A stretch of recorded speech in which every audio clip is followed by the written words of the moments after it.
Hello everyone and welcome back to my YouTube channel. This is the episode 2 of Whisk and Whisper, where we talk and debunk some of the most amazing and the classic Western desserts. In the episode 1 we made the best ever French butter cookies, and today we are going to make the most amazing apple crumble tart. And what's best about these recipes that all of them are eggless and are vegan friendly. So without further ado, let's get into the video. Again, I have my computer screen right here and I'm talking to you guys here, so I'll be looking over here. Alright, so here in my mixing bowl, I've already added my refined flour, icing sugar and unsalted butter. If you guys want to know why we always use unsalted butter, or why some recipes call for icing sugar and what is icing sugar, you can actually click on the links that I'm sharing in the description box down below.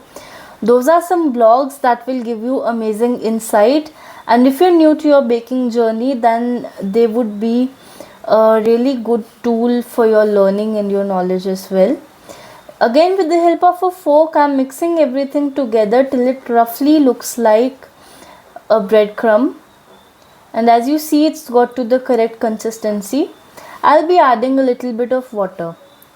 So friends, we are adding some liquid because we need to give some strength to the tart. We want our tart to be able to take up all the filling, the apples, the crumbles that we are going to add it. Else, the moment we demold the tart, it can break open, and nobody wants that, right? You want a good solid round tart. So once I've added the water, I'm going to mix it with my hands, and if you have a look at the texture, it is crumbly because of the butter, but it is coming together in a better way because of the water that we have added. And only this much amount of water is going to ensure that my tart is able to take the amount of load I'm going to put it in. Again, following the same fashion, you just need to cling wrap it, put it into a rectangle and let it chill into your refrigerator. This is good to go for 2 weeks easily. And yeah, I actually made it after 4 or 5 days of making this dough. And you can just chill it in your refrigerator. This will be solid in the fridge. On the day of making the tart, I already macerated my apples. I just peeled and chopped them into equal sizes and added 10 to 20% of sugar to it with some spices and left it on the counter like that. And once the apples left their own juices, I cooked them on medium to high flame for 7 to 10 minutes or until the juices evaporated. So the process is called maceration, and we do that when we need our fruit to be slightly chewy or slightly hard, but we do not wish to have any water content. More about maceration is also in the description box down below, so do visit that one. So once my apples are cooked, I'm going to let them chill. And I've taken my dough out of the refrigerator. I'm going to shape it.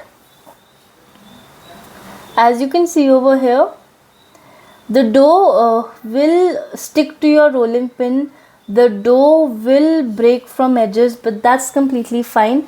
It's breaking because of the amount of butter we've added, but it will stick to itself. If it is at the correct temperature, you do not have to worry about that.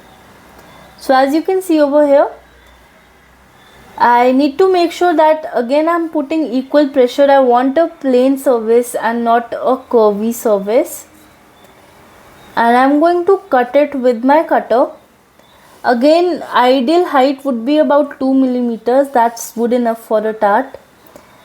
I'm putting the trimmings on the side because from these trimmings I'm going to make the wall of my tart. Once I'm ready, I'll be transferring it to a plate. So here you can do it directly in your baking tray as well, but my tray is quite big and it doesn't fit inside my refrigerator. I'll have to do a lot of back and forth, hence I'm using a plate. But you can go ahead and do it directly in your baking tray, and if it pops into your fridge, that's completely okay. And you can, directly put your tray in your fridge and take it out and work around it. You know the drill, right? So now I'm sticking my trimmings to the wall. You might see that by this time the consistency has got very soft, and that's completely okay, because here I'm only roughly making a wall for my tart. Once it would be completely chilled, I'll be working on it.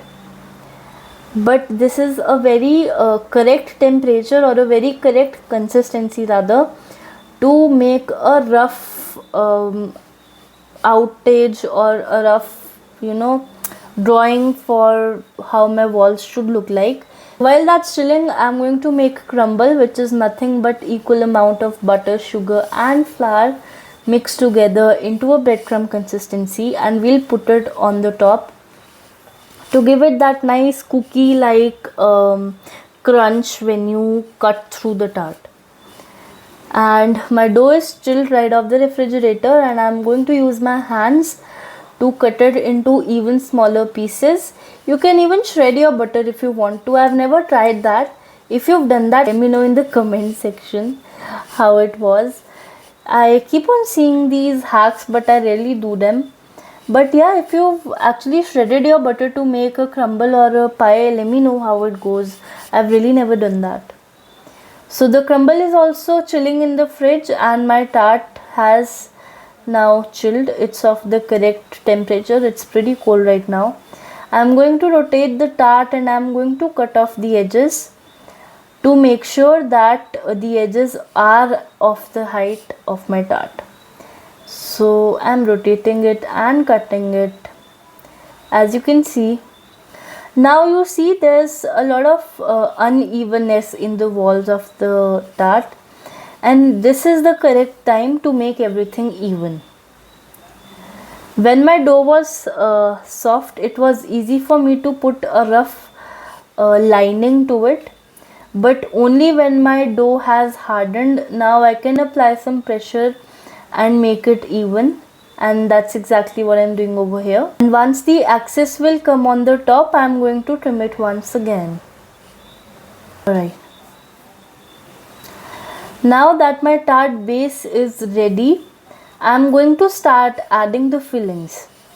So here I'm using a little bit of pound cake mix as the base for my tart, as that would give an amazing vanilla cake flavor to my apple crumble tart, which will absolutely complement the cinnamon and star anise fragrance. And now I'm going to put the fruit filling.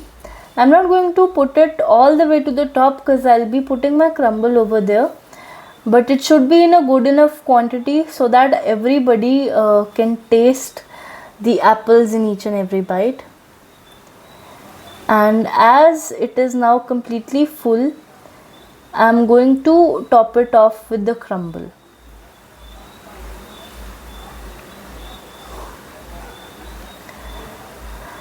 And as you can see, my crumble had been chilling in the refrigerator, hence I'm able to put it crumbly like that. Had it not been in the refrigerator, it would be very hard to work with, because then it starts to stick to itself and it becomes more of a mess and less of a biscuit. And as you see, I'm literally going with it like Parmesan cheese, and I'm just spreading it over. So that's that, guys. I'll just pop it into the oven at 180 degrees for 20 to 25 minutes, or until it's golden from all the sides. And that's it. This recipe is one of the easiest yet one of the best desserts you can make, and this is the kind of recipe for which you can prep ahead of time as well. It goes best when it is served warm. I'm just going to demold it. Again, I'm using a super thin knife and I'm running it on all the sides, and I'll just take it off, the ring off. Again, guys, you need to make sure that your tart is warm before demolding. If it would be hot or if it would be too cold, you will face some challenges to demold it. So you need to make sure of the temperature. How you get to know it? If you're putting your hands on the side of wall, your hands are not stinging or burning. That's it.